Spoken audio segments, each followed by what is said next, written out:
If you're not already subscribed to this YouTube channel, go ahead and hit the subscribe button now, along with the bell icon so you can be notified whenever a new video is posted. And if you're already subscribed, check and make sure that YouTube hasn't unsubscribed you.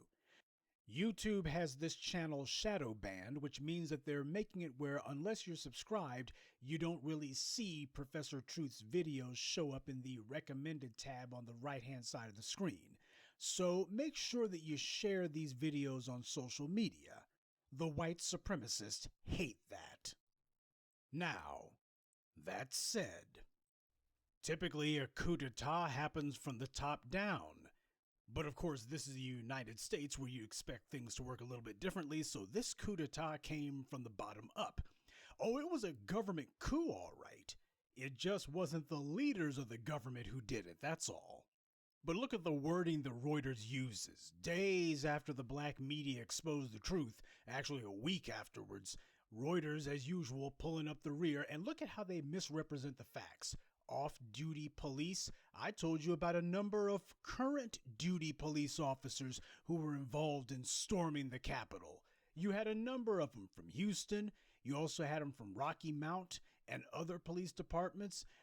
Here Reuters is pretending as if it's, just off-duty. No, it was on-duty, off-duty, retired, currently serving, firefighters, same thing, state lawmakers, teachers, whole 9 yards. Yep. Oh my, we were told that these supposed to be the good guys in the society, remember? You even had an Olympic athlete and some out-of-work actors. So what does this tell you?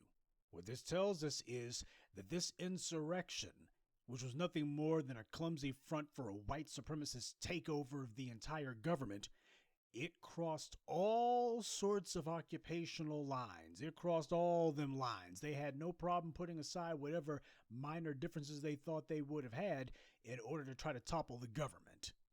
And it wasn't just toppling the government. It was a matter of we're here to officially usher in the American Nazi ethno-state. When these clowns stood outside the Capitol building saying, "This is our house, we built this house." First of all, none of them folks was even here. Their ancestors weren't even in the United States when the Capitol building was built. Second of all, it was black folks who built that Capitol building. None of those people who were out there, their ancestors didn't even know where the United States was, hadn't even heard of it at the time that black folks built the Capitol building. But also when they say this is our house, they mean theirs. The white supremacists trying to topple the government. They don't mean it belongs to all Americans. They mean it belongs to them. It is their personal property. And they showed just how much respect they had for their house when they destroyed it and defiled it. Running around, there are cases documented where these guys were literally urinating and defecating on the floors. So not only are these white supremacist idiots, they're not even housebroken. What you saw last Wednesday was open revolt. That was not merely an insurrection, it was treason. Not by individuals who are fighting for some twisted idea of what the United States is. These are individuals who looked at all the effect that black people had had on the society and decided this is the only chance we're going to have to try to undo this. We're going for it. To hell with the law, to hell with all of it. What was it Richard Spencer said? It's more important to win than it is to be morally right. Shout out to Jason Black and his race war documentary. Now, in the middle of all this, with these white supremacists making it very clear that as far as they're concerned, this is just the beginning of their efforts to try to usher in their Nazi ethno-state. With all that going on, what's the white media doing? They're trying to put on as many people as possible who will say phony, empty pablum like unity, unity, like a 3-year-old who discovered a new word. Jason and I have been telling y'all for over a decade now that this was coming. See, a lot of people thought that Jason and I were just slamming our gums for the last almost decade and a half when we were telling you that we were watching the fomenting of a Nazi America taking shape. When Jason broke down the 5 steps to Nazi Germany, black folks thought that was just hyperbole. Now they're looking and going, oh my God, yeah, it's real now, isn't it? Oh, now you believe. See, this is the problem with black folks. We don't see danger until it is literally storming on the doggone Capitol, until they're beating on the doors. that's a people who will not survive. If you got to wait until the evil is right on top of you, literally stomping on your face before you look and go, I think these guys mean us harm. If you got to wait that long before you recognize danger, then you are not a group or an organism that's going to survive. Oh, it makes sense that the Congressional Bootlick Caucus could not and did not want to see the reality until the white supremacists damn near overran them. Well, at least they ran what one or two Negroes might have been in the Senate got ran out, and the House of Representatives almost got stampeded as well. It makes sense that those idiots couldn't see danger because the only skill that they've actually cultivated is the skill of bootlicking. And bootlicking ain't got a damn thing to do with situational awareness. It has nothing to do with foresight. It's all about find whoever you think you can get some butter biscuits from and lick their boots as hard and as sloppily as you can.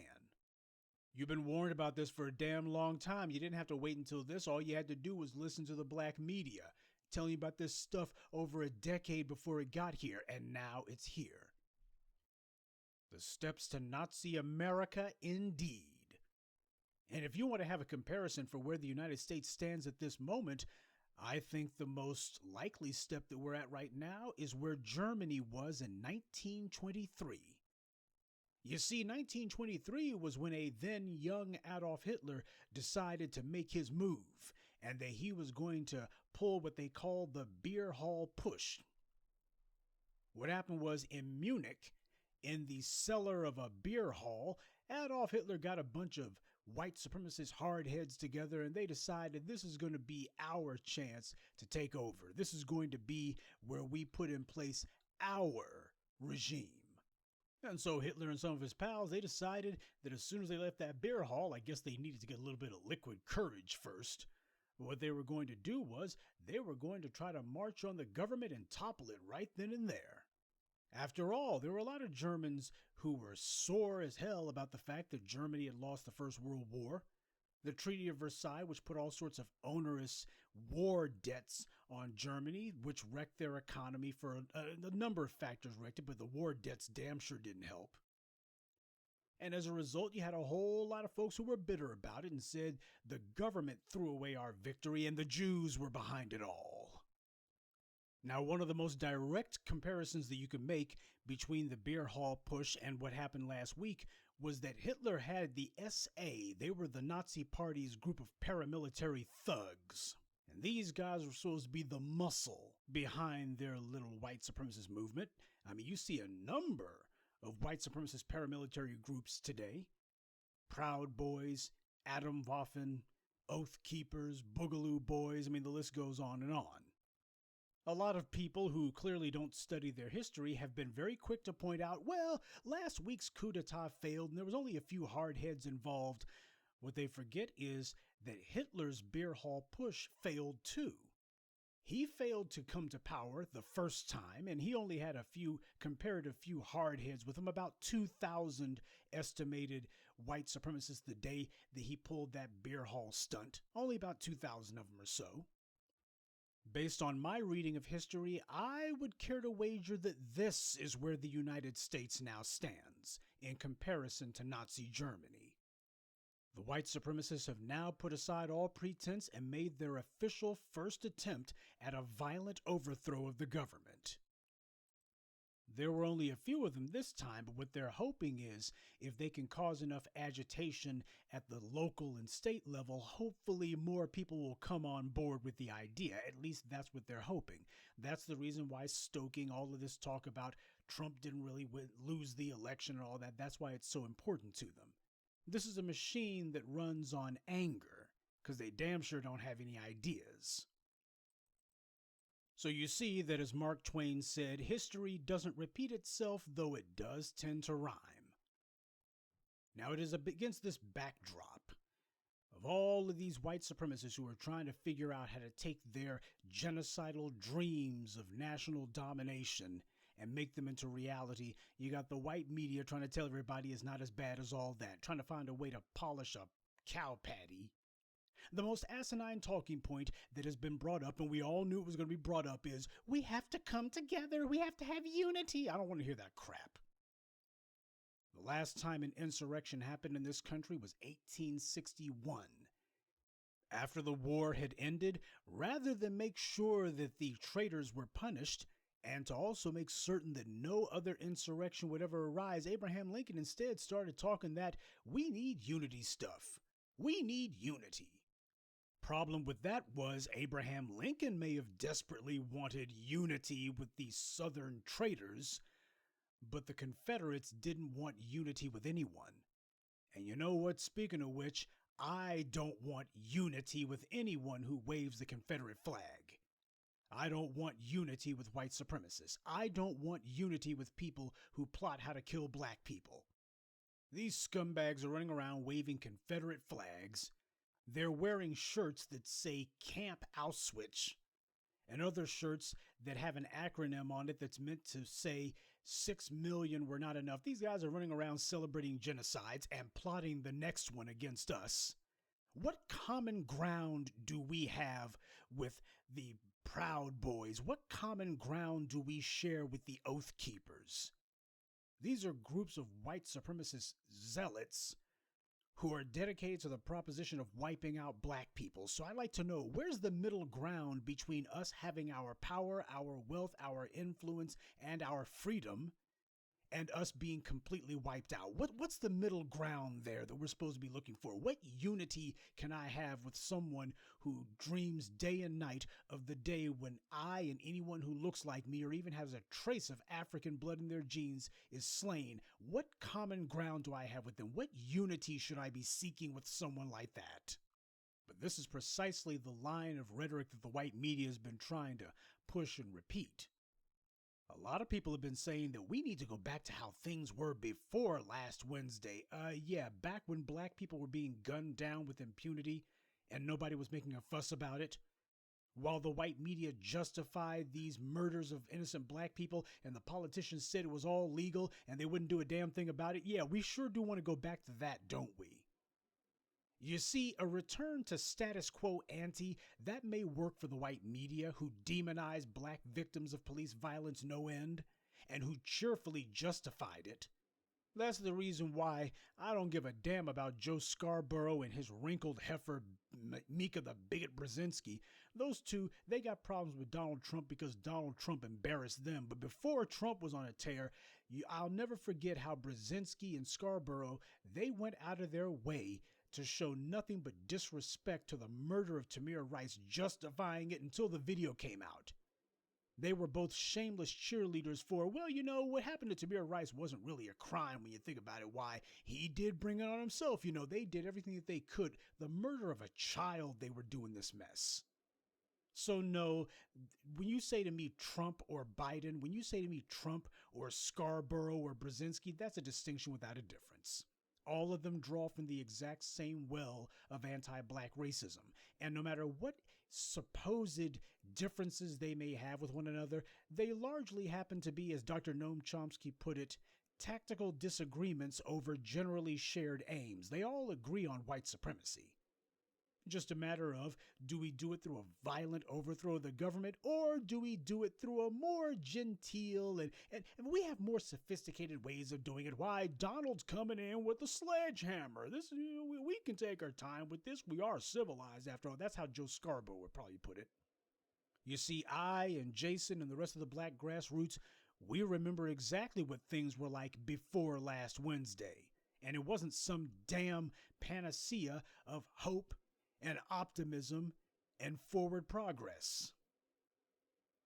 You see, going back to how things were before, that works for the white media. And it may work for the politicians who see black folks as a political problem that needs to be neutralized. It certainly works for the white supremacists, but it damn sure doesn't work for us.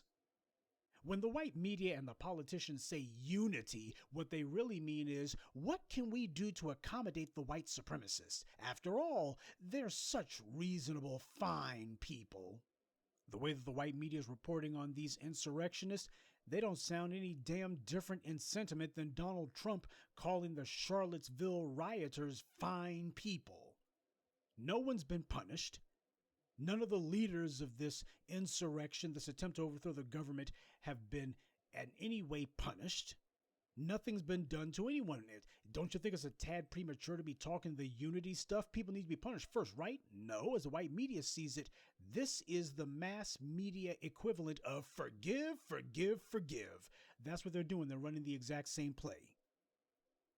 Oh, when black folks get gunned down the streets, you don't need to be thinking about that whole punishment thing. We need to just look past your loved one's dead body and just move forward. We need unity, you see. We need unity. Sure, a white supremacist mob just tried to overthrow the government, but we don't need to worry about the dead bodies. We certainly don't need to worry about what future threat these white supremacists may pose, because they've already made it clear they're not going to stop this. If no one stops them, they're not going to stop it all. Instead, what matters is unity. We should all hold hands and pretend as if nothing happened. Forgive, forgive, forgive. Let bygones be bygones. Forgive, forgive, forgive. That is the consistent through line of all the white media's reporting. Doesn't matter if it's Fox News or MSNBC or CNN. They're all preaching that same little sermon. There hasn't even been an investigation yet. Hell, the dead folks ain't even been buried. The people who were murdered last week, well, only one person was murdered. The other four, they died of their own stupidity. But nobody's been put in the ground yet. And even so, the white media and the political establishment are only too eager to tell everyone, we need unity now. You mean unity with the white supremacists who even now are on Parler or on the dark web or other places who are already plotting how they're going to try this again next week? We need unity with them? Yeah, we'll have unity with them while they're busy putting together their bombs and their homemade napalm and their Molotov cocktails, and they're busy trying to figure out where to take up their sniper positions. We'll have unity with them while they're plotting to do the same damn thing all over again, only more of it.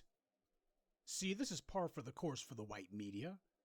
What is missing from their discourse and commentary on the failed coup d'etat is the same thing that's always been missing from the white media's reporting, and that is a focus on justice. The white media does not care what justice is. Oh, we need national healing. How the hell can you have national healing when the same bastards who tried to overthrow the government are still stabbing the country in the heart, in the gut, and in the back? Before we can have some freaking healing, first we got to stop these white supremacists from stabbing the country, don't you think? What kind of dumb talk is that? We need healing, national healing. Yeah, while the white supremacists are boldly telling everybody we're plotting our next slaughter, we're plotting our next act of mass mayhem. We need healing and unity. We need healing. So we should all make nice and healing, you see. What kind of stupid talk is that? Now here we are saying, shouldn't we focus on punishing these insurrectionists first and also rooting out whoever else might have been sympathizing with them? Because after all, if you think that last week was a tad bit untidy, be a shame if it actually repeated itself. So let's take some steps to make sure that it doesn't. Well, what are you talking about? That would be locking up an awful lot of white folks. That's where the media is coming from. They're looking at the super objective of, hey, we got to maintain white supremacy. And white supremacy's interests are not served by trying to round up thousands of white people and giving them long prison sentences. That's not in white supremacy's interest. And the white media is the official mouthpiece for the white establishment. You see the so-called left and so-called right media both amplifying the same message. No matter what just went down, the dominant society has to stay united. When they say we need unity, what goes unsaid is who they're unified against, and that's us. They're calling for unity against black people.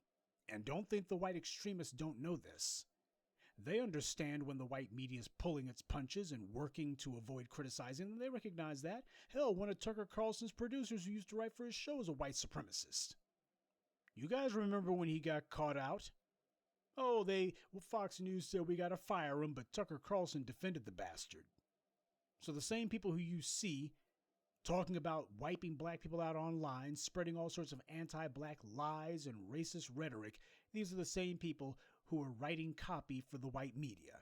Same people producing the shows that you watch and you're wondering, gee, how come they're not going in on these white supremacists? Who do you think owns CNN? Who do you think are the editors at CNN or the producers at MSNBC?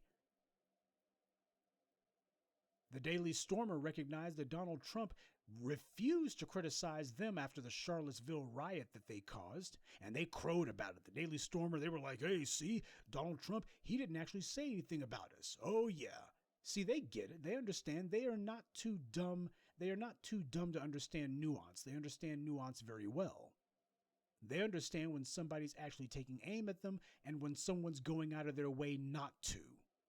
Trump's blatant refusal to take on the alt-right after Charlottesville, that sent a clear and unambiguous message that he was on their side.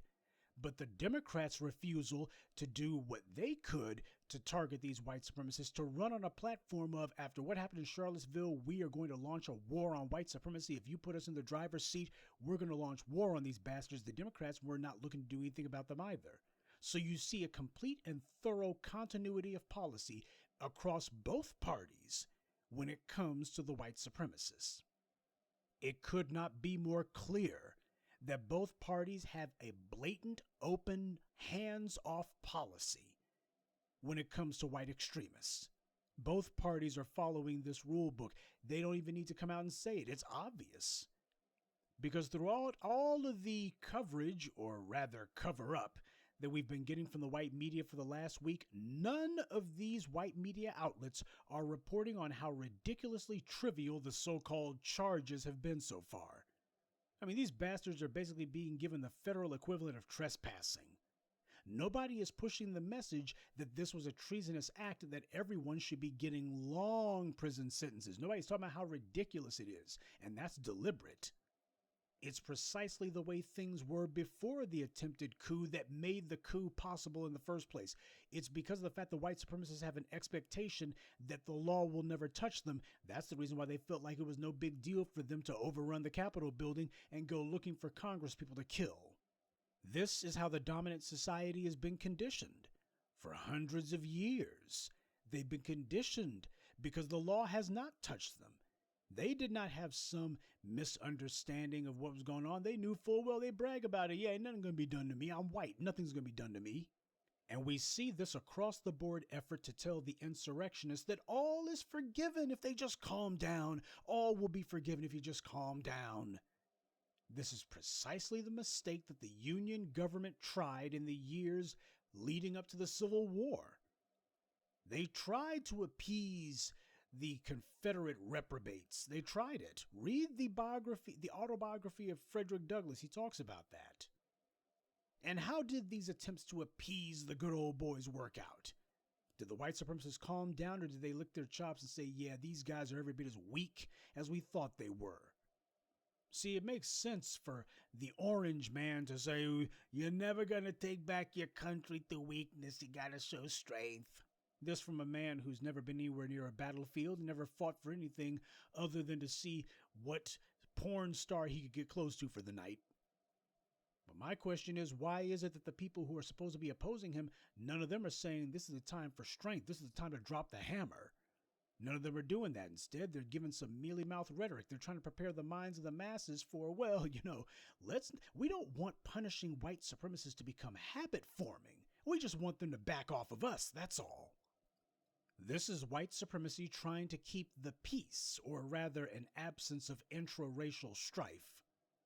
So talking that dumb stuff about, we need to go back to how things were before, well, that's somebody who's denying the reality. See, the white supremacists, it's exactly the way that things were before that made them decide we got to make our push now to try to overthrow the government. What was going on before last Wednesday? For hundreds of years, white supremacy has psychologically masturbated the dominant society.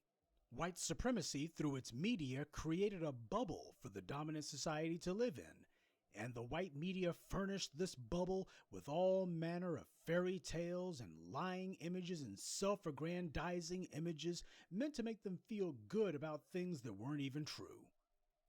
And so they see the world through the perverted lens of a white media that glorifies them, that sanitizes and tries to whitewash all their historical sins and their current crimes. They had the legal support of politicians and courts who protected their privilege. They enjoyed material benefits from an economic structure that sustained and rewarded them, and went to schools that justified all this racist corruption with pseudo-intellectual jargon. But with the rise of the black media, we're shaking all of that. They haven't lost anything yet. But the minor tremors the white supremacy has suffered because of us, that has shaken them to their core. Because after hundreds of years of being told lies that justified their racist privilege, now, even if only on the periphery, they were finally having to hear the truth, and that truth was cracking through. And it's a matter of the white media couldn't suppress it, couldn't shut it out, couldn't shut it down. And it was the black truth that was prevailing. And it's no accident the first thing that the black media started doing was starting to call out, identify, and taking shots at these black bootlicks that the white media have propped up. Their mouthpieces, their political prostitutes, that was important. Make sure that we get all of these Negroes who were supposed to be confusing our internal politics. That's the job of a roly-poly Martin. That's the job of a Negro Jim Clyburn. Their job is to slither amongst us like vipers and confuse our internal politics. When it comes time to talk about what the issues of the day are, here comes roly-poly. It's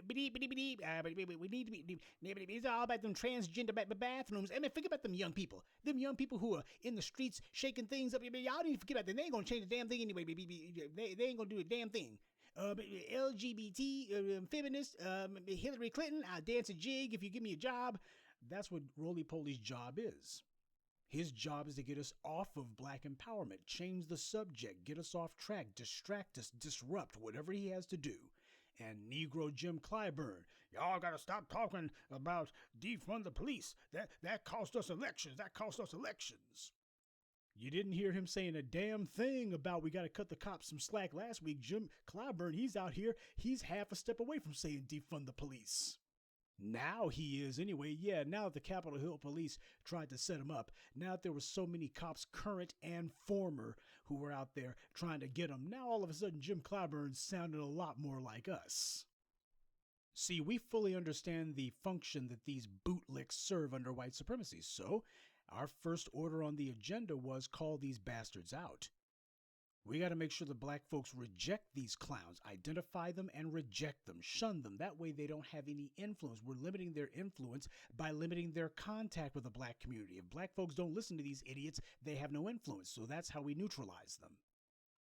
This is important because a crucial part of justifying white supremacy is to have a handful of black puppets, mostly immigrants, who will get in front of the camera, smile, and agree with all the lies that the dominant society tells.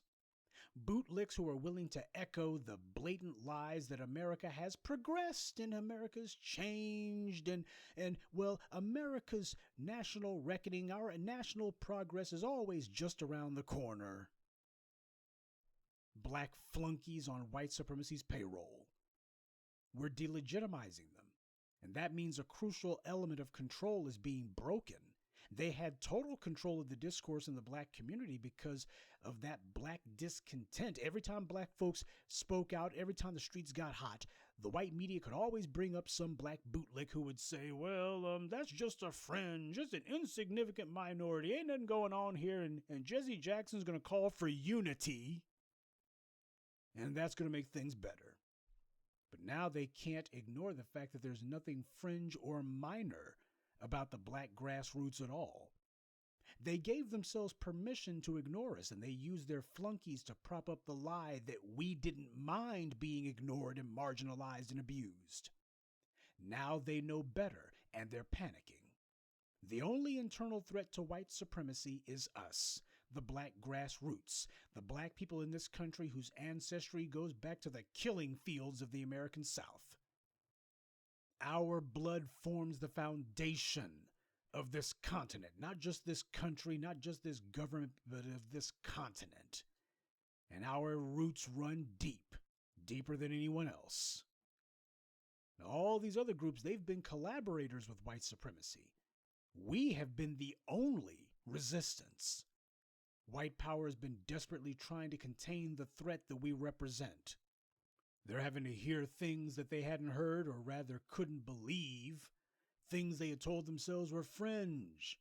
Oh, yeah, all of those comforting lies are crashing down. White supremacy and its beneficiaries in the dominant society, they could always tell themselves that no matter what else was going on in the world, at the very least, they had the biggest threat of all, black empowerment, and the total economic social upheaval that we represent under control. If nothing else, we got the niggers under control. So at the very least, the worst case scenario was always contained. Until now. White supremacy has always been on self-destruct. What they call government has been nothing more than a non-stop series of desperation moves meant to help them keep white supremacy afloat just a little while longer. But since white supremacy is a lie, what it considers to be its successes were in fact the white supremacists conning themselves. In order to keep any potential threats to white supremacy from rising, they have to control the whole planet. Problem is, they don't have the manpower, the machinery, or the money to do that for long, so it was inevitable that they would stretch themselves too far and their resources would come to the breaking point.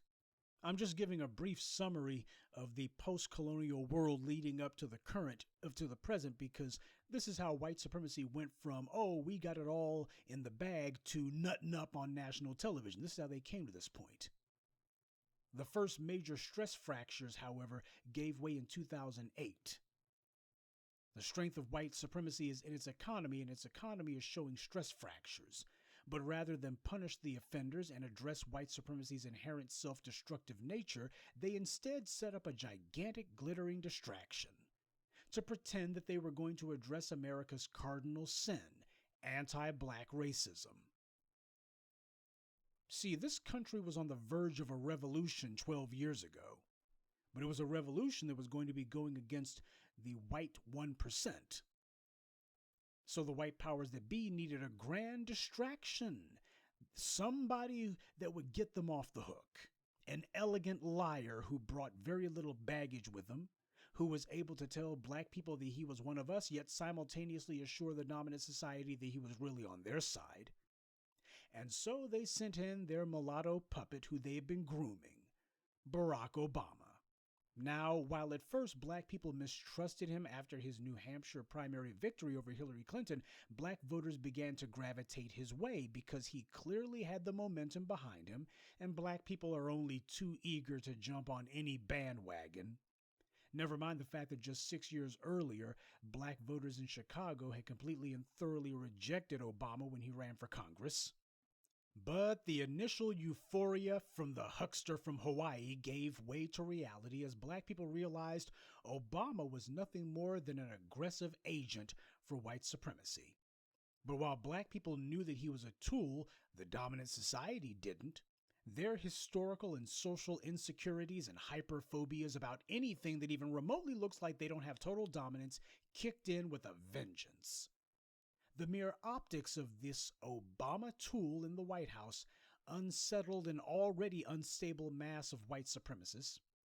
While it's true that the white supremacists didn't truly believe for even a nanosecond that Barack Obama was actually any sort of threat to them, it's also true that they knew the fact that they had to resort to putting a half-black man in the White House just to sustain white supremacy, that proved that the dominant society's privilege and power were in serious jeopardy. They were not able to get out of the mess they got themselves into on their own. They needed the help of someone who they sold to the public as being black. See, black folks have made a culture out of not recognizing when our situation is in peril, but the white supremacists have not. They've made a culture out of being ultra hypersensitive to anything that even could remotely be a threat to them. So having to resort to putting a half-black man in the White House as a political distraction, to them that was it was a net gain but a simultaneous L that they couldn't deny. It was an open, tacit admission that only black people had the legitimacy to get their fat out of the fryer. White supremacists needed to show that they were still in control. Their confidence was shook major league. And so the attack dogs of white supremacy, both regular and irregular forces, began to attack black people openly. You see, the real target wasn't Obama, it was us. The rampant murders in the street were meant to show us that Obama's election didn't change anything. Black folks were still targets we could be killed with impunity. Oh, don't go thinking that just because white supremacy clearly was weakened, that anything was going to change. And that seemed to be true, that is, until black folks, with the help of the black media, stopped playing Mr. Nice Negro. See, black people had been ignoring the reality, but starting with the murder of Trayvon Martin, the anti-black racism became so blatant that it simply could not be ignored. The white media shamelessly demonized the black victims of these murders just as they did with the black victims of lynchings a century earlier. And it was obvious we were up against an across-the-board anti-black organized offensive, one that was determined to normalize the murder of black people in the streets. There was a program at work here. It became very quickly obvious, hey, this is not just some series of coincidences. There's a program at work here. Somebody is trying to push the envelope. With the murder of Trayvon Martin, it was obvious, hey, they're trying to get something going here.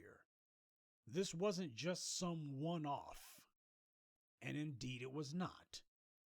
In what amounted to a last-ditch effort to cling to the lie that all that mattered was black faces in high places, black people decided to call on Barack Obama. After all, we were the ones who put him in the White House. We told Obama, hey, do your job. We told the black politicians, hey, you guys need to get on this. And both Obama and the black bootlicks in government, and many of them in the white media, they told black folks ain't nothing gonna be done. Clowns like Jonathan Capehart running around saying black folks don't need reparations. What they really want is a hug from the white supremacists. Go home, they said. Barack Obama called black youth who resisted police violence thugs, so they were making it very clear, we're standing on the side of the white supremacists.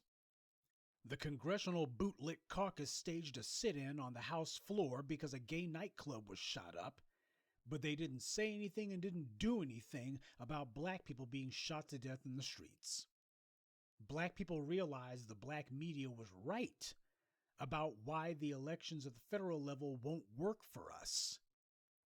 Elections can work at the local and county level and occasionally at the state level, but at the federal level, neither our economic nor political organization is in place for us to be flexing like that. And we definitely don't need to be making the mistake of choosing from a slate of white supremacist candidates presented to us by the very people who are oppressing us. That's stupid. So what happened was black folks heard the message and the reality of what was going on began to sink in. Slowly but surely, the same black folks who had been playing along, they began to turn their backs on the process. That means the high-profile black politicians had been disempowered, or rather white mouthpieces that they have planted amongst us and told us this is your representative. When you vote for someone, when you're taking part in an election, what you're doing is you're casting a vote of confidence in that particular system. When you call yourself going to the polls, you are in fact investing in someone emotionally and psychologically, and in the case of Obama, people invested in him spiritually. When people invest in something, they have a vested interest in that thing succeeding. It's why con men are so able to keep their victims from ever turning on them. That's why con men get away with the scam for so long, and they get away with it to such an outrageous degree where even the victims won't do anything about it. You can tell them, this guy conned you. They were like, well, I'm not going to do anything about it. No, he didn't lie to me. You know, those moon rocks just didn't show up yet. That's all. Once people have fully invested in something, they become desperate for it to pay off.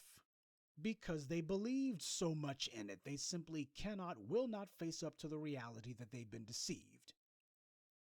And they definitely will not face up to the fact that the person who they put so much trust in lied to their faces. And they'll do anything to avoid facing that reality. The same black politicians who told you the Democrats were different from the Republicans, they looked you in the eye and told you they weren't going to do a damn thing about black people being murdered with impunity. Oh, and as for tangibles, don't even bring that up. If you think that people like Bernie Sanders were hostile toward tangibles, the black politicians were absolutely opposed to it. They could and did go to the mat for LGBTs and environmentalists, feminists, illegal immigrants, people who are not even citizens. But for black people, there's nothing these black politicians could do. More and more black people, particularly the young, began to see the nature of the stupid game that we have been playing all along and decided they wanted off this treadmill.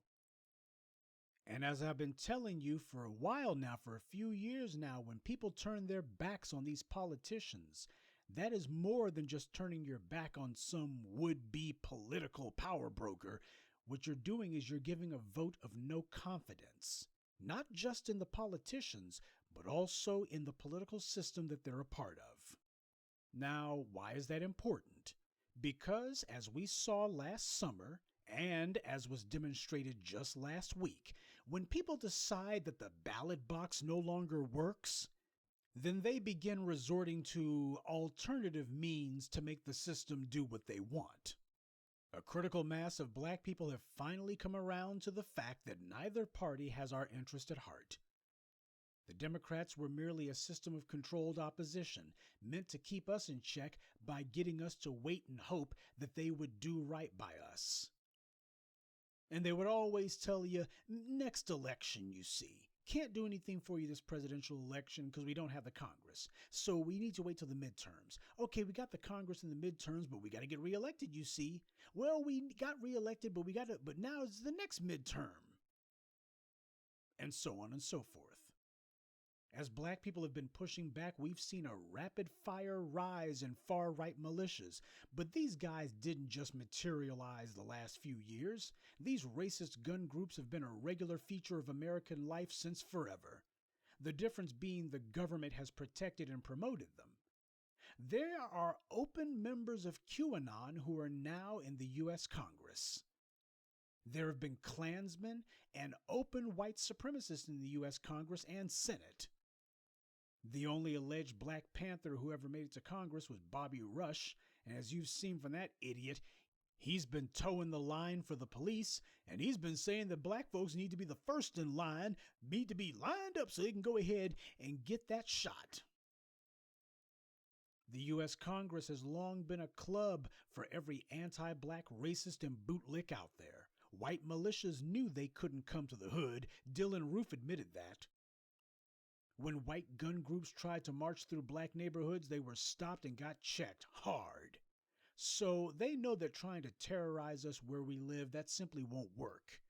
They may have influence in our community, but paradoxically, they don't have physical access to it. And that's why they use black bootlicks, and they also use economic starvation. Black bootlicks are meant to disrupt our internal politics directly, and economic starvation is meant to keep us on financial remote control. Or at least that's what they thought was going to go that way forever. They've seen us wholesale reject these bootlicks. The tectonic plates are shifting under their feet, and there's nothing that they can do to stop it because they're not the cause of the plate shifting. We are. They've seen black people using street protests to force changes into law. White supremacists realize that if we can force changes to the laws, and worse, force the authorities to enforce the laws the way we want them to, well, that means the white supremacists can no longer depend on prosecutors giving them immunity from law. You can't depend on the prosecutors saying, well, there's nothing I can do. This is why we're seeing such a huge number of the insurrectionists being policemen. There's a reason why a disproportionate number of last week's treasonous terrorists who tried to overthrow the government were cops and sheriff's deputies. There's a reason that so many of those terrorists from last week came from law enforcement. They're the primary beneficiaries of white supremacy's immunity from the law. They're the ones who will go down first when white supremacy is no longer able to extend blanket racial immunity from punishment. So how do these white racists prove to themselves that white supremacy is still in charge? They go after the very lawmakers who they feel betrayed them. See, that's the betrayal they're talking about. You weren't supposed to listen to the niggers. You were never supposed to listen to the niggers. Now you're punishing the police, and you're putting laws on the books that make it where people can't just call the cops on black folks anymore. You're putting penalties in place for white supremacist culture. That's right, white supremacist culture is now being made illegal, it's being penalized. And these white supremacists are making it clear, "You bastards in the Capitol building, you betrayed us. You've betrayed us." What does that mean? Why would they feel betrayed? Because, as I've told you, white supremacy is a system of guarantees. It's not guesswork. It's not hopes. It's not a system of loose expectations. It is a system of guarantees given to those classified as white. And a guarantee is something that you're going to get no matter what. A guarantee is an ironclad promise that nobody and nothing will change. And the first of these guarantees is that the law will never apply to you. The law will not touch you, especially not if you've harmed a black person. See, these white supremacists, they live in mortal fear of any bricks being taken away from that particular wall. All it took was the government merely giving empty lip service to sympathizing with black folks, and these white militias now want to overthrow the whole damn country. These terrorists have never believed in elections. They were the ones who put the candidates on the ballot in the first place, so no matter who loses, white supremacy always wins. When you go to vote, the only choice you have are between white supremacist candidate A and white supremacist candidate B, but we turn the tables on that little scam. We bypass the ballot box and the politicians who refuse to obey the law, and we force change on the system. Black people have been warning for decades that these Ku Klux Klan, Knights of the White Camellia, all these white Aryan resistance types who eventually decided to form these militias, we prophesied that they would eventually go after the government, but the politicians pretended it didn't matter. Because after all, we were the ones who the racist, treasonous cops were shooting in the streets, so that's a net good for society. And now these same police are going after the politicians, and all of a sudden it's a problem.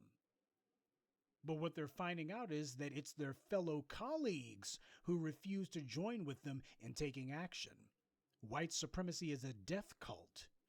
Oppressing black people is the unifying principle of white supremacy. It's the only thing that they can agree on. They don't have a plan B. They care more about oppressing us than they do their own lives. We've had black flunkies like Jim Clyburn lecturing us that slogans kill people. Stop sloganizing. Slogans kill people. Well, tell me, was it defund the police that was trying to kill Congress last week? Was he cowering in the congressional cloakroom because of defund the police? Was that what happened? Oh, but he's been real chastened ever since last Wednesday. Now all of a sudden he wants something done. Who the hell is this decrepit old bastard trying to fool? You know what I say? I say that Jim Clyburn needs to shut up. He needs to take his own damn medicine and be quiet. After all, him criticizing the police, doesn't he know he's going to cost Democrats elections? Why all of Clyburn's big mouth agitating for the Capitol Hill police to be investigated, that plays to the defund the police narrative. Doesn't this old scumbag know that the more he criticizes the police, the more the Republicans will be able to capitalize on that? So no, I'm afraid that old Negro Jim Clyburn doesn't get to change his stripes. Not on this one, he doesn't. You know what he needs to do? We need to do what Clyburn was saying about 2 months ago when he was whining about sloganizing cost elections. Sloganizing cost us Jamie Harris's election. We need to focus on jobs and bringing the country together and blah, blah, blah. That's what Clyburn needs to do. He needs to shut up about the police, shut up about the coup attempt. He needs to focus on jobs and bringing the country together. And he can hold his breath and hope that the white supremacists who tried to take him out last week don't take a second shot at it. These black politicians, they helped to embolden the white supremacists in the police departments. They backed the badge. They had the cops' backs, and now the cops have attempted to shoot them in the back. The black politicians created a permissive social and political climate for police violence. Now they need to rein in the cops, and they can't because they've tried to unconditionally support police violence while trying to talk around the issue. When we demand to know when they're going to punish the killers, now they're in a situation where they got to rein in the cops and they can't get it done. See, this is what happens when you spend so much time trying to talk us to death on the issue of police accountability. When it comes time to punish the police for their crimes, you try to talk us to death. Now it's time to have a real conversation, and well, because you spent so long making it where the people have been conditioned to think that the police can't be touched, we can't do anything about them, but why qualified immunity and blah, blah, blah, blah, blah. Now that after all the decades they've been doing that crap, now it's time to rein in the cops, and it's a matter of everybody's going, well we can't do that because you've told us since we were in Pampers that the cops can't be touched, and well, okay, they can't be touched. I guess you have to hope that the cops decide to show you some mercy because there's nothing we can do about it. It's the law, don't you know? This refusal by these bootlicks to do their jobs has made it clear to the thugs in blue that the politicians are bowing before the badge. The politicians have given the police the clear understanding that the cops don't serve the public. The public is supposed to be serving the cops. All the lies the white media has told about qualified immunity, which is a total lie, and you can't second guess the police, and all the police have to say is they fear for their lives and they've got a license to kill. All they got to do is just say that, and they've got a bulletproof alibi no matter what they do. Now we got these white politicians and black bootlicks saying, well, we need accountability. We got a good, strong grip on the enforcement arm of white supremacy last year, and the pressure is being applied. And white supremacy is already terrified that the enforcement arm is going to wind up getting broken. That's why you had so many cops, current cops, on-duty cops, active duty police, not retirees. You got cops who are out there patrolling the streets. Well, were patrolling the streets until they got themselves put on paid vacation. But you have a hell of a lot of cops who up until last Wednesday were routinely patrolling the streets and on duty, and they'd still be there now if they hadn't gotten themselves caught on candid camera. They see where this is all leading if they do not head it off now. As far as they're concerned, nah, we can't leave this to the politicians. We got to just throw them damn politicians out. We're taking over. They're trying to head off their punishment. They're trying to head off justice. They see the society heading toward justice, and they're trying to stop it now. As they see it, they only have a limited window of opportunity to force their would-be Nazi ethno-state on all of us. All these white supremacists who have been carrying out killings of black people, they've all said that they did it in the hopes that more white people would see this and follow suit. And as we've seen, there's a lot of white supremacists across the country who agree with the extremists who took part in the attempted coup last week. There's a lot of people from the dominant society who are completely and thoroughly sympathetic to overthrowing the government for the sake of upholding blatant out-and-out white supremacy. There can no longer be any denial about what has been taught in the homes of these people for all these decades. Police, politicians were there, and we've come to understand that some members of Congress even helped to organize this attempted coup. They certainly helped to organize the insurgents to be brought into the Capitol. Clarence Thomas's wife helped white supremacist front group Turning Points USA to bring busloads of deplorables to stage the coup. So this was an attempted right-wing takeover of the country, but considering that the left carried water for white supremacy for so long and repeated their lies and denials and took up for the bad guys at every turn and refused to do anything, they have enforced and reinforced the very violent thugs who just tried to kill them. So don't let these cowardly Congress people or the white media fool you. They've been just fine with white supremacist violence, just so long as the attack dogs didn't come barking at them. Well, as I've told you, white supremacy is trying to hit the reset button. The system cannot endure. The United States perhaps can, but it's going to have to abandon white supremacy, and that begins with punishing white supremacy. Either this nation is going to destroy white supremacy, or, as we've seen, white supremacy is clearly dedicated to destroying this country. Either the United States will exist or white supremacy will exist. But you cannot have both. There will be no half measures. There will be no 50% solution. There will be no compromise with white supremacy. Any solution that does not involve crushing white supremacy means that the nation has finally at last chosen to commit suicide. But after white supremacy has the arm put on it and the bastards start getting punished, next there must be full restitution made to the people who built this country, us. We see what the white media and the political establishment are trying to do. They're trying to figure out how to calm down the white supremacists without actually doing anything about them. That's why the charges are still light. Oh, we don't want any of these guys holding a grudge. They're trying to find some stalling tactic that they can use. Some distraction, preferably black people. That's what's coming next, by the way. Expect to see that next. They want unity, but the only form of unity the white supremacy has ever been able to find is hating black people. They've never been able to rally behind anything else. They have failed to develop any other unifying principle, and it wasn't for lack of trying, though. They've tried religion, they tried royalty, they tried political philosophies, economic philosophy. The white supremacists cannot agree on anything because they come from a culture of war, deception, and aggression. And you don't get unity out of war, deception, and aggression. So make no mistake, just like after the Civil War, the white North and the white South were able to bury the hatchet with the Compromise of 1877 when they both decided they were going to go in on us. Expect to see the current white leadership try the exact same thing. They're going to be offering an olive branch to the terrorists who tried to topple the government last week. And that olive branch is going to be, we'll let you go in on black people. We're going to make sure that any threat that black people have made to your guarantees, we're going to make sure that gets rolled back and hard. We're going to bring an end to all of that. We're going to assure you that your position is still stable.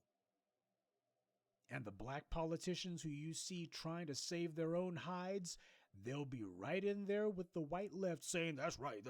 Y'all need to stop sloganizing. Sloganizing kills people. Stop it with defund the police. We need unity. There are more guards on the first floor of the Capitol building, right? They got the doors locked this time, don't they? I mean, they got it locked. I'm on closed circuit camera right now, and I'm not really able to see around, so y'all sure about that?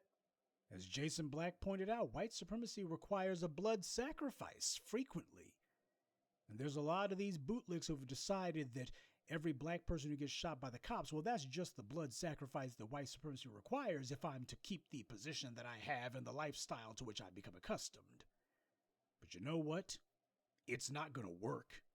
Black people, especially the young, are not going back. White supremacy has been spending the last 150 years pulling pathetic tactic after pathetic tactic, trying to give itself a new lease on life, keep its head above water a little while longer. One tactic after the other. Well, let's do this, let's do that, something to keep ourselves afloat a little while longer. That has been their MO for the last century and a half.